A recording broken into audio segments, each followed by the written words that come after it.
Bismillahirrahmanirrahim. Wal maqalatu sabi'ata asyarah. Wal maqalatu sabi'ata asyarah. Makalah yang ke-17. Kila dinyatakan tuba ayil khairul kasiru. Tuba artinya keberuntungan.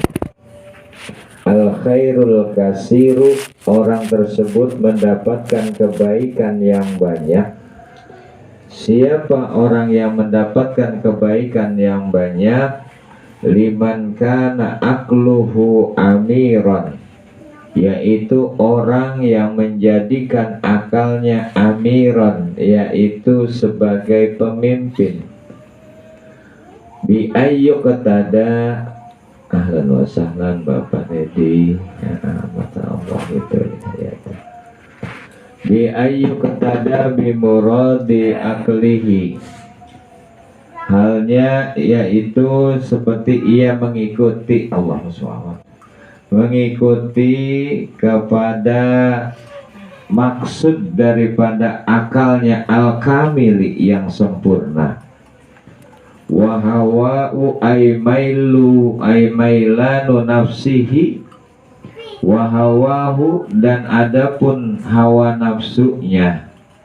Apa yang dimaksud hawa itu? Mailanu nafsihi, condongnya hawa nafsu, ila ma tastahihi min ghairi da'iyatin, kepada perkara la tastahihi, yaitu perkara yang tidak diinginkan perkara tersebut, min ghairi da'iyati syar'i, tanpa meninggalkan, tanpa ada da'iyah, faktor yang mendorong ataupun argumentasi secara syariat.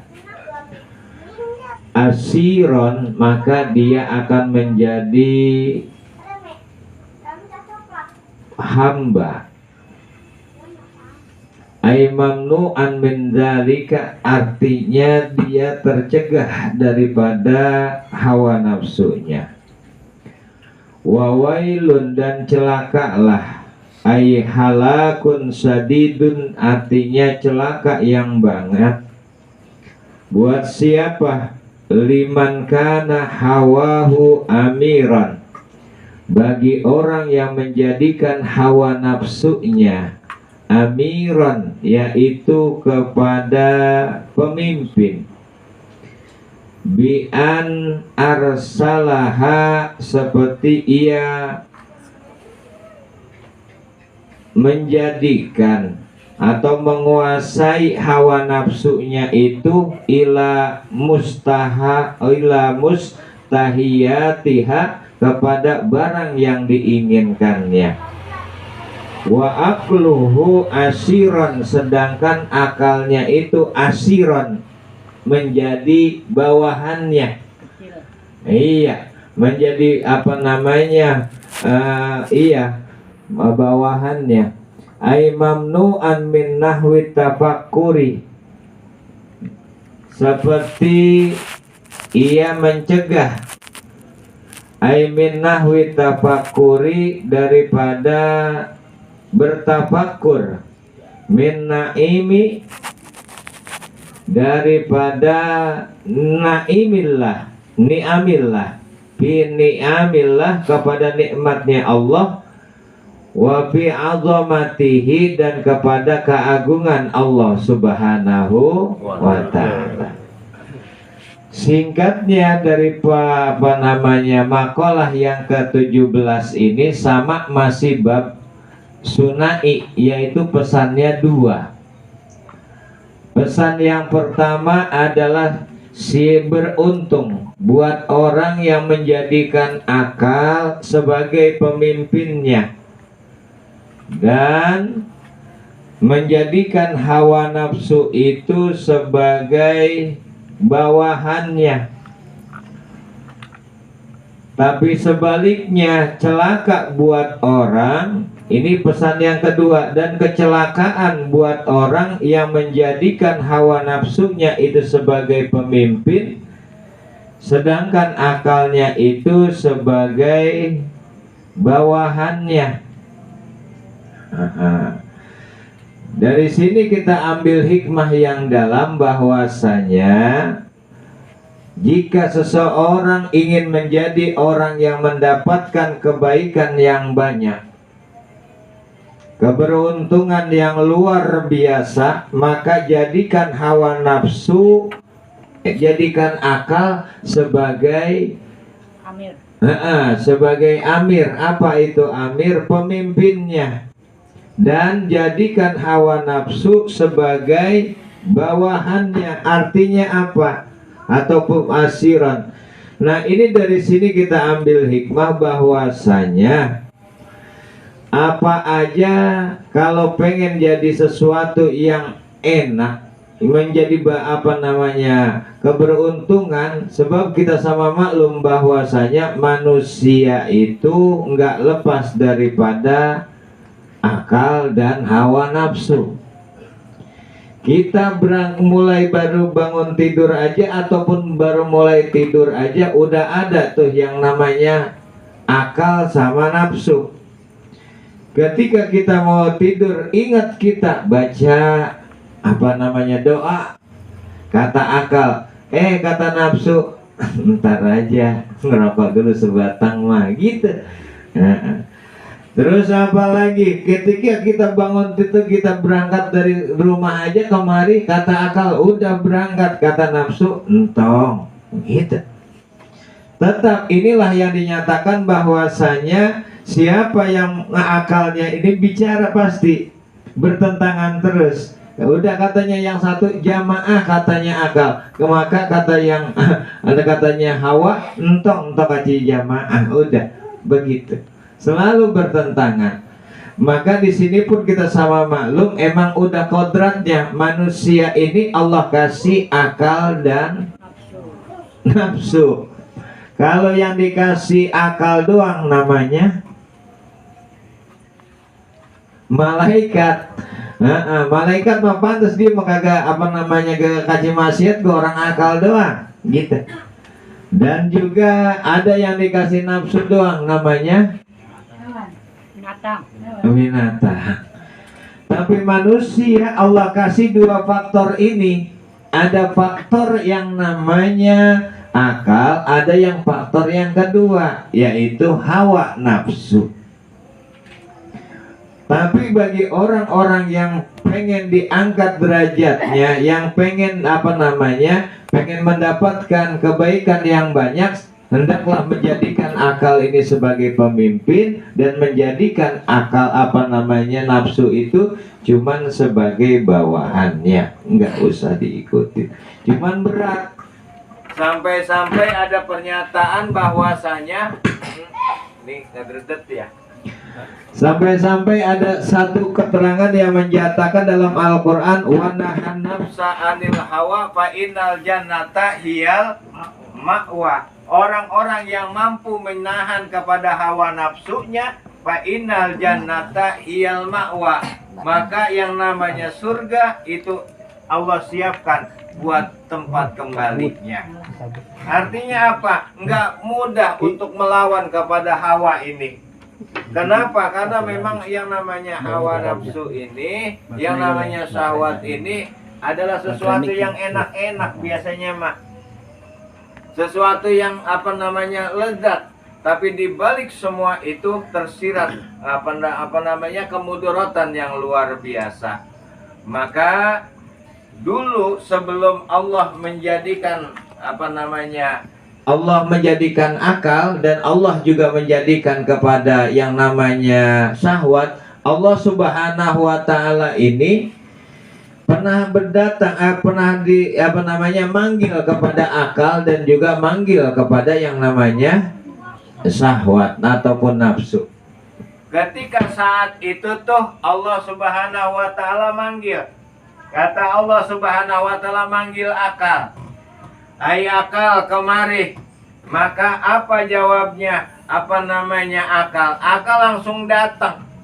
akal langsung datang. Dan juga ditanya oleh Allah dengan pertanyaan. Di antara pertanyaannya adalah man anta wa man ana. Siapa saya? Man anta, siapa kamu? Wa man ana, dan siapa saya? Ini pertanyaannya diajukan oleh Allah Subhanahu wa ta'ala ketika Allah jadiin akal. Akal ini pun akal-akal kita semuanya ngejawab. Apa jawabnya?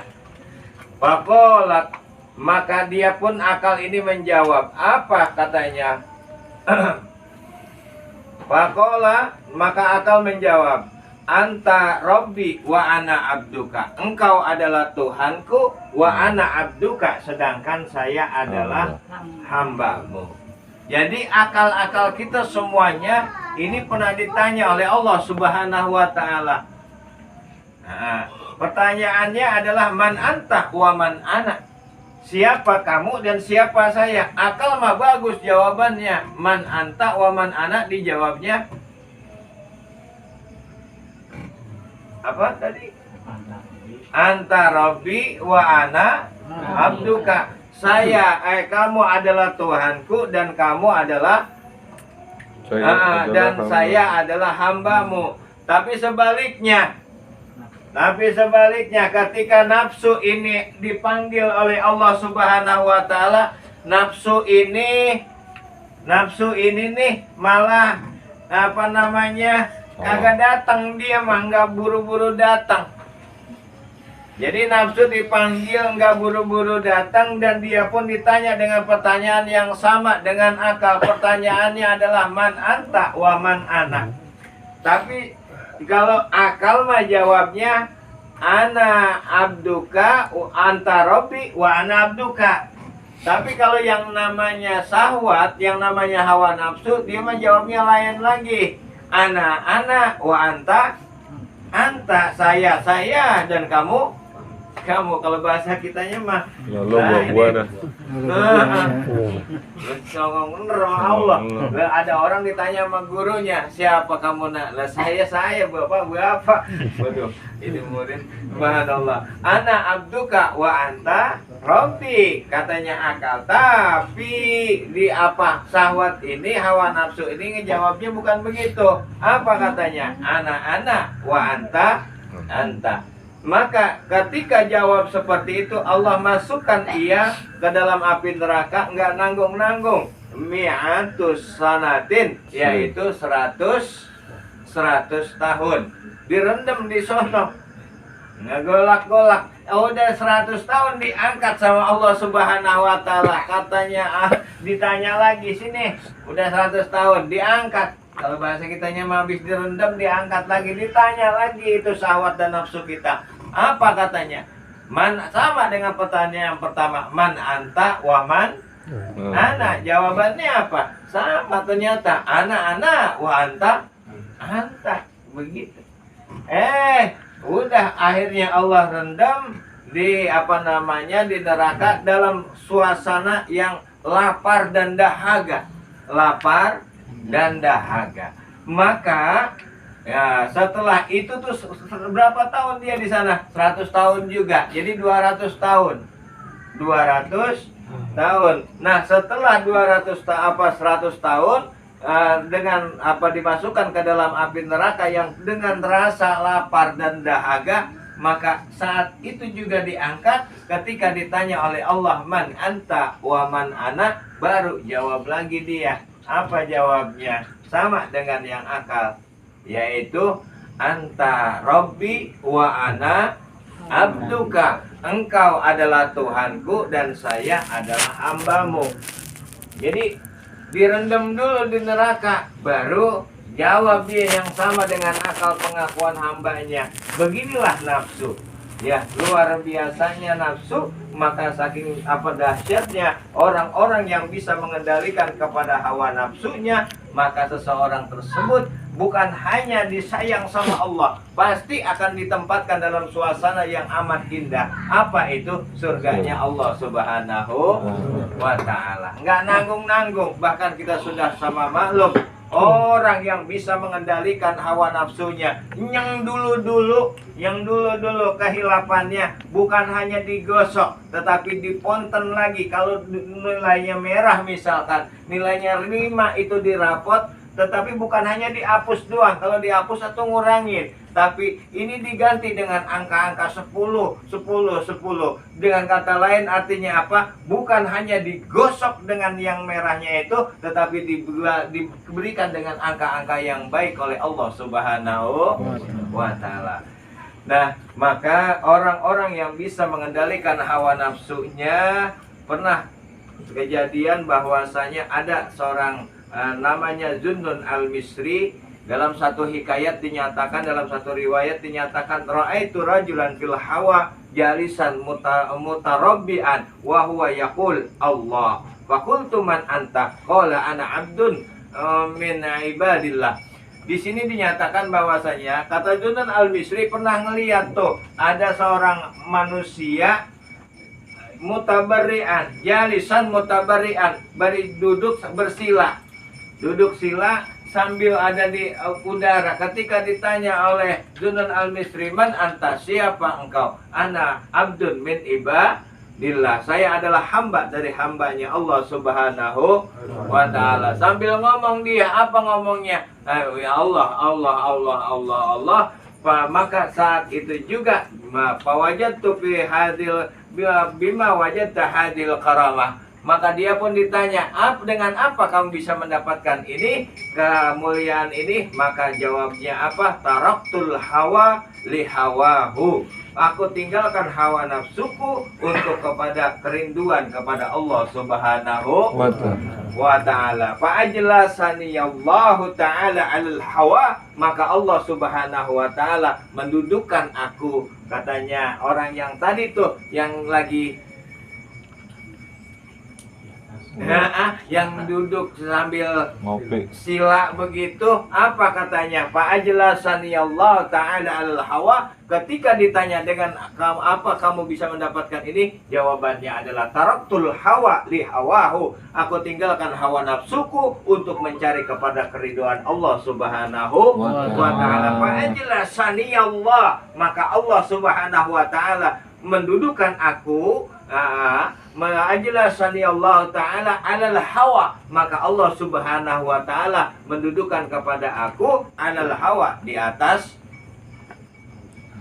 hawa, di atas di atas udara. Artinya apa? Orang ini artinya kalau orang sudah menjauhi kepada hawa nafsunya, bisa mengendalikan hawa nafsunya, lebih memfokuskan kepada akalnya, bukan hanya disayang sama Allah, tapi Allah akan memberikan kemudahan-kemudahan yang kemuliaan yang menurut kita itu kadang-kadang kagak nyampe. Mana contohnya? Ini hikayat yang diceritakan oleh Zunnun al-Misri, bagaimana ia bisa duduk di atas hawa. Iya, hawa di atas udara, tetapi ketika ditanya bukan karena apa-apa, tapi taraktul hawa li hawahu, aku tinggalkan hawa nafsuku untuk mencari kepada keridhaan Allah Subhanahu wa Ta'ala. Para jamaah yang kami muliakan, kesimpulan kita taklim pada malam hari ini, orang yang akan mendapatkan kebahagiaan, keberuntungan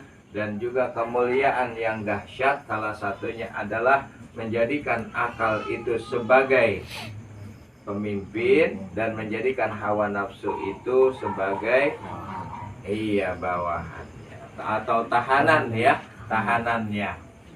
Asiran itu sebagai tahanannya. Asiran maknanya adalah tahanan. Artinya apa? Pengen ener nih, pengen ener tapi ditahan, itu namanya asiran. Jadi tahanan. Jadi kesimpulan kita talim pada malam hari ini, orang akan jadi mulia, akan mendapatkan keberuntungan yang banyak kalau menjadikan akal sebagai pemimpin dan menjadikan hawa nafsu sebagai tahanan. Tapi kecelakaan yang luar biasa, ai halakun sadidun. Siapa itu? Orang yang menjadikan hawa nafsunya sebagai pemimpin dan menjadikan akal sebagai tahanan. Jadi lebih mendahulukan kepada nafsu ketimbang akal. Yang penting enak gua mah gitu. Padahal kata akal entong apa begitu, tapi tidak terus dikerjakan ini secara tidak langsung, ini adalah kecelakaan. Para jamaah yang kami muliakan, ini sebenarnya ngingetnya agak mudah. Jadi kalau pengen jadi beruntung, kemari akal dijadikan pemimpin dan hawa nafsu dijadiin tahanan. Nah, kalau jadi celaka berarti hawa nafsu jadi pemimpin, akal jadi tahanan. Cuman gitu doang. Ini karena babnya bab sunai. Bab sunai berarti bab yang pesannya dua. Tentang siapa yang mau jadi beruntung, siapa yang mau jadi celaka. Gitu aja. Bab kadang-kadang ada kemaksiatan, ya es cendol kurang kelapa gitu. Perut ngejendol, nggak tahu siapa bapak. Emang ngapa itu kata iya gitu. Padahal makan kata akalnya entong, jangan belum nikah. Kata nafsu udah ajar bleh gitu. Maka yang kalau didahulukan akalnya mulia apa enggak dia? Mulia. Tapi kalau yang didahulukan syahwatnya ngapleh. Begitu. Subhanallah. Ya gitu aja, mudah-mudahan ada manfaatnya kajian kita pada malam hari ini. Intinya kita sama-sama mencoba untuk lebih mendekatkan diri kepada Allah Subhanahu wa Ta'ala. Mohon maaf atas segala kehilafan, yang benar semata-mata dari Allah Subhanahu wa Ta'ala.